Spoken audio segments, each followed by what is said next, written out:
l'homme appelle si autorisation. L'homme va geler tous les fonds comptes. Il y a un individu comme Vital Kamer et Lokani. Et Mwangaza Lisette, alias Amina Chati. Et Daniel Massaro. Et Pianaso Soraya. Balobi Mbongo tout. Quand on a caisse y aller, l'État. Ah, tu es parti.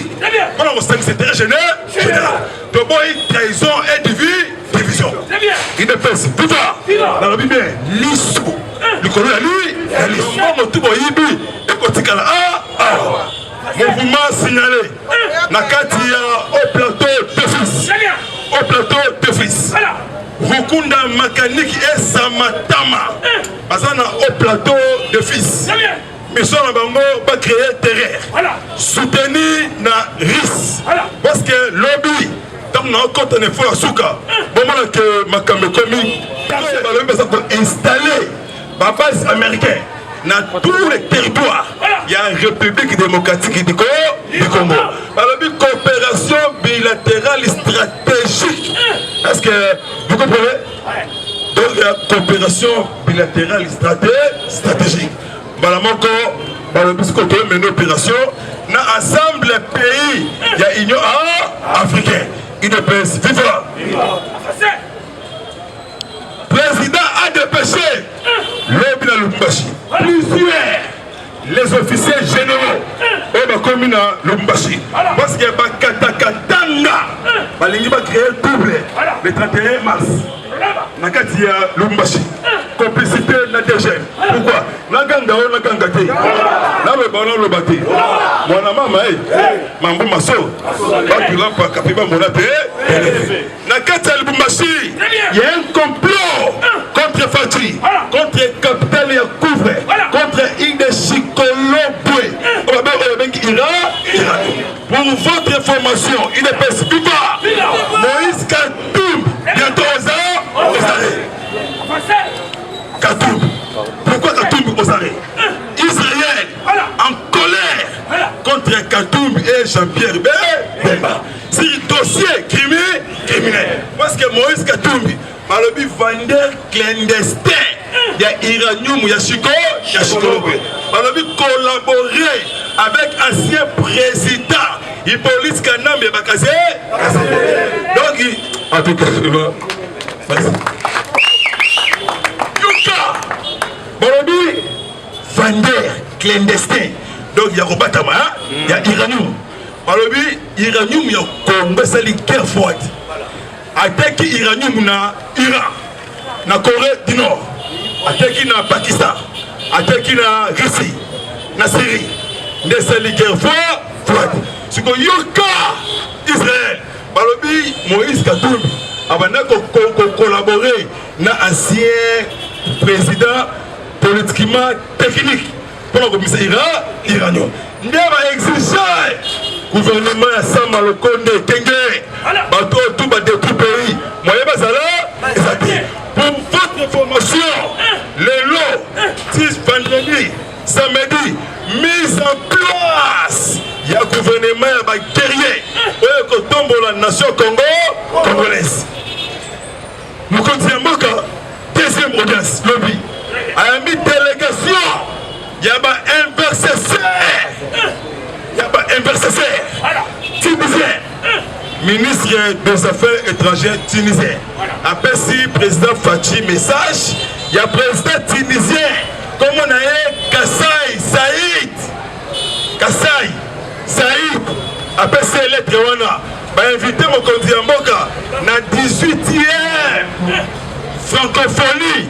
Or, ça, en Tunisie, Babengi Fati comme exemplaire d'un président à l'équipe, tous les présidents de la manière.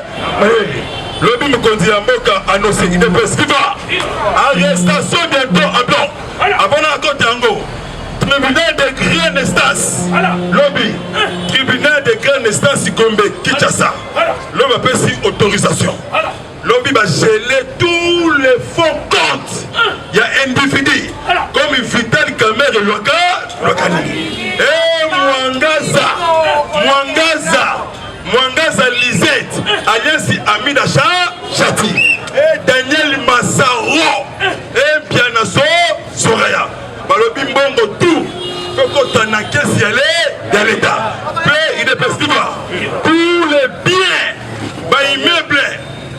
ebimaki na mbongo ya Congo tout l'état kotoli yango lobi bongo nake baza banduku na mboka oyo eza te personne eza musutu na Fayulu lobi Fayulu azalaki na représentant ya Antonio Guterres Bintou Keïta parce que Bintou Keïta Dieng na Bintou Keïta moko azala onisien moko soi-disant sénégalais soi-disant camerounais il est viva bakomi lobi bakutana mwasi wana abandi oyo pour la élection yoka mwasi wana memesi tu es malade il y a des gens morts mais au jour na SDRDC les femmes violées mais est-ce que yo aux alliés congolais ou bien étrangers mboka oyo esenga te élection esenga social développement pour neutraliser tous les poches non négatifs batelie micro akomi bamba maloba ezate logi na awana ko RFI mais monsieur Fayulu vient non je suis encore en colère mais en colère avec qui il est fait tout va parce que micro et la nuit mais papa tomoni outi awa oyo kosala ni batie micro non mon frère 2023 il est mais mon frère kuna balobi ni tomoni lobby on est sino boye dans quelques jours les militaires américains mois d'avril la population congolaise quinois et quinoise bon moko pour la éco trahison la haine tribale mal placée Mundundu Mukongo Mouchoueli Moulouba biso tuka Congo congolais dans mon konzi mboka a lancé il est gelou na Tiluba na lingala ndakisa na français exemple ba construit banzela en des eaux c'est l'élection oui recensement lobby département d'état américain lobby ba exiger Congo babi élection oui mais avant élection recensement pour donner la population congolaise bateau vrai danger dans Congo, c'est Hippolyte Kanambe Kabila Sali 18 ans au Congo. Asala ni recensement. Pour votre information, Kalev Moutom recherché. Par service de renseignement DGC français. Par service de renseignement M16. Il y a Grande-Bretagne. Service de renseignement CIA américain. Avec les pays voisins. Parce que Azan n'a pas de dossier, Azan à la base, il y a communication. Il y a. Non! Communication. Il y a ancien gouverneur. Il n'y a pas Congo. Jacques Mbatu. Balobi Azan à la base. Dans la Benguier à Tchombo. Il y a Kambang Kinshasa. On répondre à l'invitation. Il y a un président Kabila à l'époque, na Kingakati. À côté quelques minutes, à côté Jacques Mbad mort. Dédé, Azalina assassinat. Il y a des envoyés à Oli. Zaidi Catalan et Mekcha.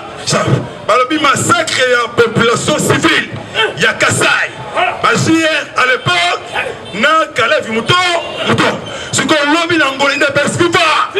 Bamoni Batras, il y a Kalev Mouton. Nangola.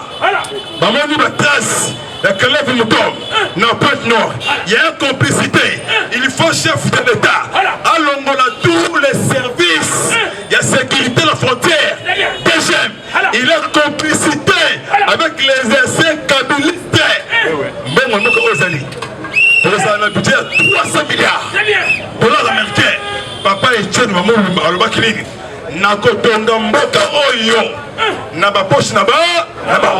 Donc, mon tout boyibi. Ekotikala. Mouvement signalé. Nakatia au plateau de fils. Au plateau de fils. Rukunda Makanique et Samatama. Bazana au plateau de fils. Mission na bango va créer terreur. Soutenir na RIS. Parce que lobby tant que nous compte en effort à Souka, bon, que ma caméra commis, pour la puissance TP de Congolais, dans le bien, l'air est favorable. Pardon de Rolangaï, mon frère, pas de sous-commission. La lumière, elle est tortille. Donc ça, nous savons, pas de sous-commission. Pas de sous-commission. Il est pèse, viva! Ah, tu es jeté, ah, tu es parti. Voilà, on sait que c'est très général. De bon, trahison et division. Il est pèse, viva! Dans le bien, l'issou. Le colonel, lui, l'issou. L'année là, tous les mouvements c'est souhaité. Seulement le président John Balden a outil contacté Poutine. Pour ma caméra RD, RDC. Parce que le président, Archange Faustin Touedera, président centrafricain africain. Complicité Paul Kagame. Parce que les militaires rwandais, parce que la cité de Berengo, ils ont la RCA. La RCA, puis même il y a fait Congo Oyabiso. Ils ont les militaires centrafricains rwandais, par contre, à cessé dans le niveau équateur. Parce que la marché, même si on dit que le bateau pasteur Mukuna a dépêché 3e zone militaire défense. Mais équateur, notre 34e réseau militaire. Parce que la générosité, oh, bah, ça, t'es Kabaminduki, n'a pas munitions, qu'on peut savoir rebelle Ougandais. Mais Fatih Béton, d'accord. Bon, c'est là, bon, au moins, on a changement historique. Pour votre information, la délégation japonaise séjournée à la province de Kinshasa. Bah, on dit que ça, l'installation, il y a usine, il y a agro-industriel, dans l'Équateur. Bah, on a produit l'osso. Bah, le but congolais, tout a oublié l'osso. Ah, bon, ça partit. Azali lumière. Autre bengi ma boko pe lobi me konzi ambaka na le ba na le baté na ganga te na le ba et sini arrestation en plan le chef de l'État Yemoko annoncé poursuite judiciaire contre les politiciens oyo ba osala ba za ba tirer ya terrain na niveau de Est pour déstabiliser Est de la RDC. C'est comme Bango tout, parce que les Canadiens, la justice. Quand on a compris que ça, Hippolyte Kanambi à Kanami, à la prison, ciel ouvert. Sans moni, on a comme Babengi, Jean-Claude Nyarukabo. C'est un Rwandais. Sans moni, Willy Bako, Bakonga. Bayeko s'adhérer dans l'Église sacrée de Baïba Bango. Parce que Willy Bakonga, Amata, Akita, place Naye, et ça dans la prison Yamakala. Et le matin, Mamika, Baroyo est là, et loko. Il est pestique là. On a ton négocié qui ça. Et si qu'on s'allie, mais pas, Gangabaz! Il est pas, c'est du fort. Lundi, arrestation. Na service renseignement année na province ya Lubumba Lubumbashi le Bakangi RIS nationalité RIS Alexander comme on a Alexander Zigman